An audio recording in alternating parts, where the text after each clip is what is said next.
Hey Wildcats, welcome back to the Wildcat Legend News. We have all sorts of cool stories. Make sure you stay tuned for those. And shout out to the Wildflower Wedding Venue for sponsoring this video. Anything you'd like to add? Alright, let's jump right in. Hello, I am Cecil and I'm here with... I'm Miss Penny. And today we are here to talk a little bit about Endorsement Day, which is coming up soon. Can you tell me a little about that? Well, this is our third or fourth year, I can't remember, to have Endorsement Day. It is where the 8th graders actually, they're split into groups and they walk around and see all of our different CTE programs and really just anything that they could be a part of here at Rains High School. From the welding to the animal science to floral design, our health science, our education and training, Mr. Lance's classes, theater, Miss Maddie's art, band. I'm sure that I have left, graphic design, but there are so many things that they actually can see, they can rotate through, and it just kind of gives them more of an opportunity just to see like the teacher, the kids, the classroom, and determine what pathway that they want to follow when they get here to high school. Because that is one thing that as 8th graders, they have to actually decide on an endorsement when they get to be here as a freshman. So it's a great day. It's a fun day. It gives them an opportunity just to see all kinds of stuff. So. That sounds wonderful. When is this going on? It's next Friday, February 3rd. It's pretty much like the first half of the day.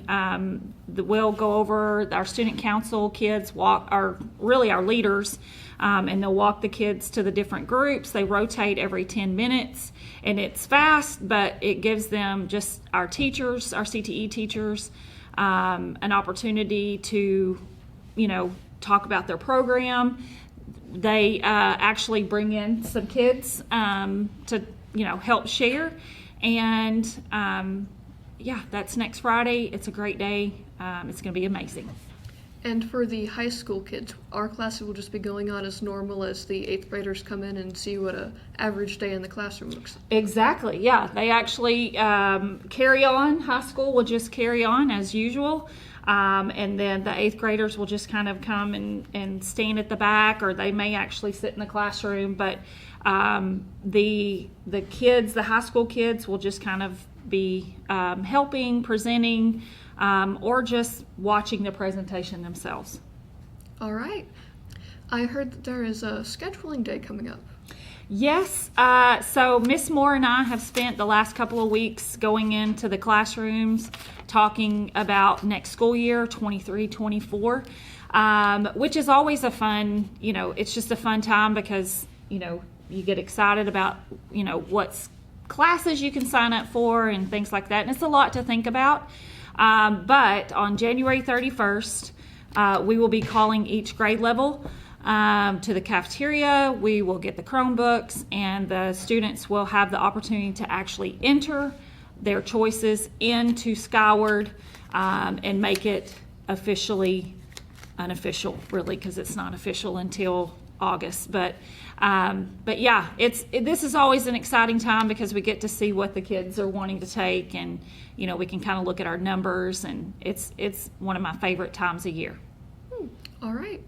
Anything else you can to say? I'm sure that there is something, but right now I can't think of it, so I think that's it. All right. Again, thank you for your time, and on to the next interview.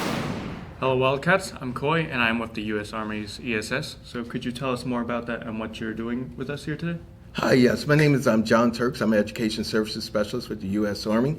And today we're going over careers through our ASVAB interpretation of scores and kind of giving students an insight on not just college, but college careers and military as well. Could you tell us a bit about each career and what you can do based on your ASVAB? Oh, well, that's great. It's pretty broad scope, but depending upon that score, meaning if they scored the minimum basic score to the highest score, there's so many different careers that are available to them. Speaking for the Army, it's over 150 careers that's out there, but one of the best nuggets or fun fact in the sense that there's only roughly 20 jobs that really puts that person in harm's way, while the remaining careers, everything from military intelligence, culinary specialists, human resources, those things are available as well.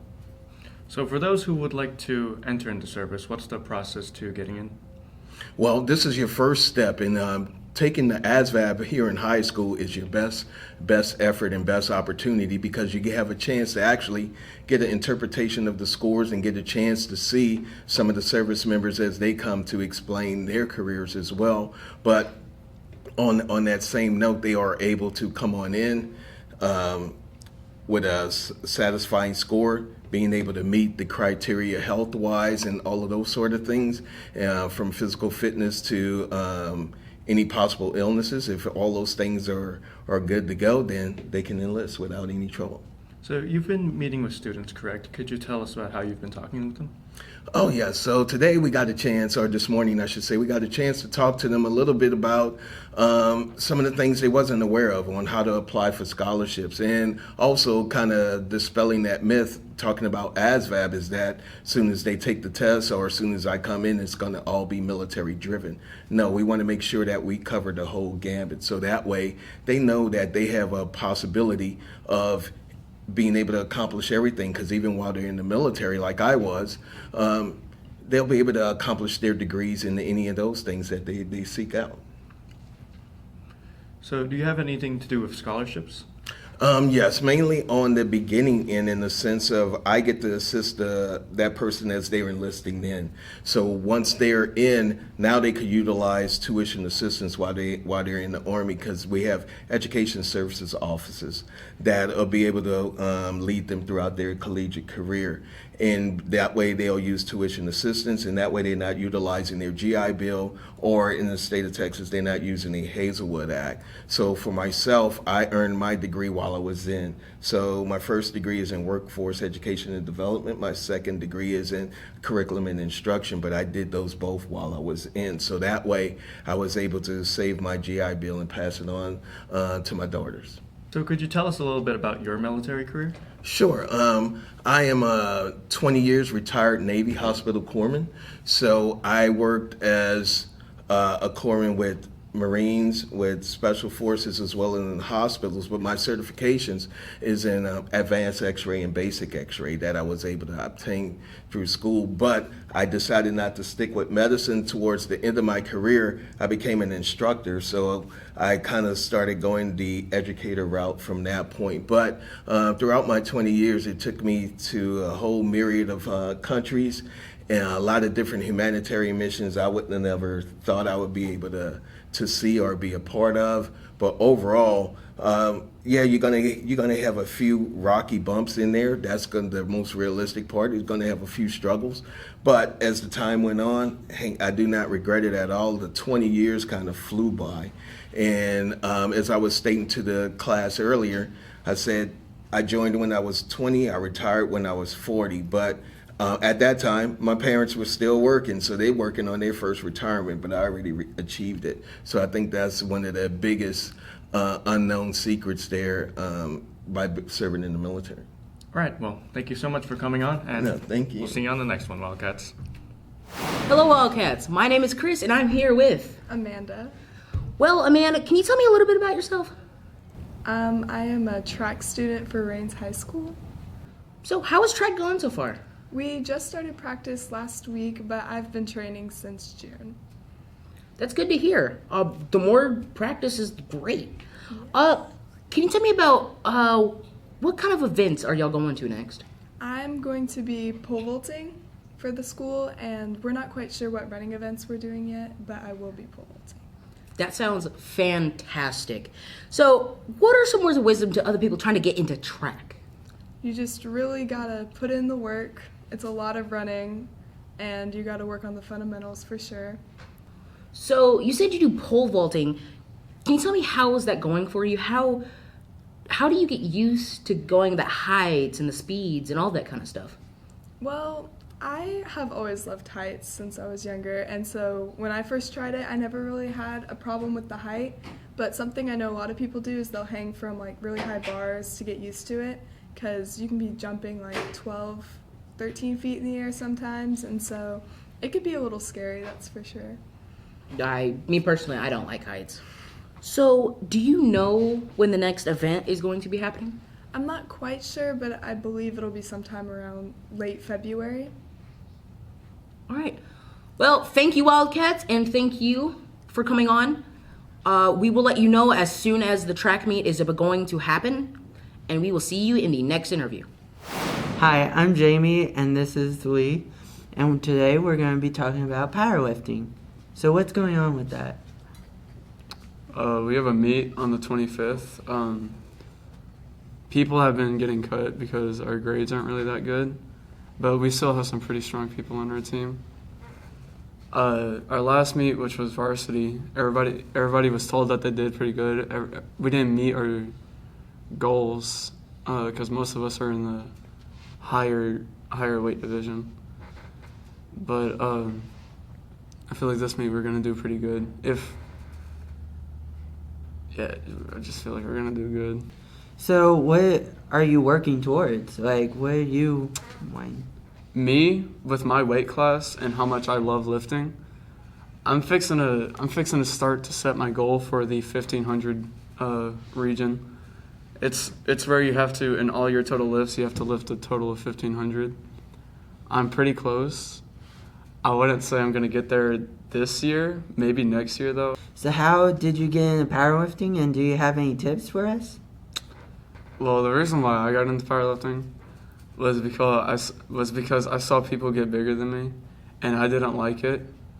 So I started to strive to be better than them. And whenever I look in the mirror, I feel better about myself because I look bigger. I'm getting healthier. All right, well, that's all the time we have for today. On to the next story. Hey guys, I'm Wiley, and I'm here with Miss Weatherman. And today we're going to be talking about CIS. So what's going on with that? CIS stands for Communities in Schools, and Communities in Schools is a program to help the student body by supporting. I help with extra counseling services outside of Miss Penny because she's always busy. But I also can help with basic necessities. So I get a lot of clothing donations.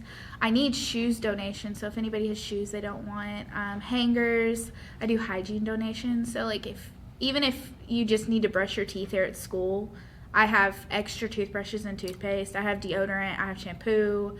I also help with school supplies. Wow, that's amazing. So you guys are just doing so much to help the community. That's great. Yep. I can also help with outside community resources. Gotcha. Well. So how did you get started with this? I got started with this. I went to school for social work. I have a basic social services degree. Yeah. And I just wanted to help people, and I found out that working in education is the best way to do that because education is the most thankless job there is, actually. Right. So if anyone wants to donate any products to you, how can they do that? They can drop them off at the front office and say it's for Miss Weatherman or CIS, or they can come to my room, which is 216 across from the Spanish classrooms. Okay, cool. Do you have anything else you'd like to add? Not right this minute. Thank you. All right, so if anyone wants to help out the community or external communities, make sure you drop off some items to the front office, to room 216. Mm-hmm. And if you need anything, you're always welcome as well. All right, on to the next one. Hello, I'm Nive, and I'm here with Jasper. Jasper, this is our first week we're doing our Digital Media Artist of the Week. So can you tell us a little bit about the projects you guys have been doing and all of that? I'd have to say one that stuck with me the most was the one that we did for Wizard of Oz, is where we would create a character where they would also help the main character in the movie, just like the Lion and the Tin Man and stuff like that. And then recently we did one about, I believe, a musical, Hello Dolly. We would put ourselves in one of the scenes and make it look as if we were in the movie. That's really neat. So do you have any projects you have done that you're proud of? I would have to say probably the one that we did for the Christmas Snow Village. I like that one a lot. And then also the Wizard of Oz character. I really like that one. Thank you so much for coming on. On to our next one. Hello, Wildcats. I'm Colton. I'm here today with the Artist of the Week, Elizabeth, here to talk to us today about how she is the Artist of the Week. So why don't you tell us some of the things that you've been doing in art? Well, this week we've been doing the cool, warm, and neutral colors, and we've been drawing landscapes with them. I've been drawing landscapes. Other people have been doing different stuff with them, but I just prefer doing landscapes with them. So tell us a little bit, what is one of your favorite projects this year so far? Definitely the warm and cool colors, because I was able to draw what I would like in the project, and I got to express what I wanted to draw. What's your favorite thing about being in art? Definitely Miss Maddie. Miss Maddie is the best teacher for art. She makes the art room lively. She definitely talks to every student. She doesn't single anyone out. My class is a pretty good class for what it's worth. Jackie is in there. He's a little crazy, but it's still very good. Miss Maddie is a very good teacher. Well, thank you for being on the show today. Wildcats, if you see Elizabeth in the hallways, make sure to thank her for being Artist of the Week, and on to our next story. And sadly, that's all the time that we have left for this episode, but stay tuned for the next one. It'll be great.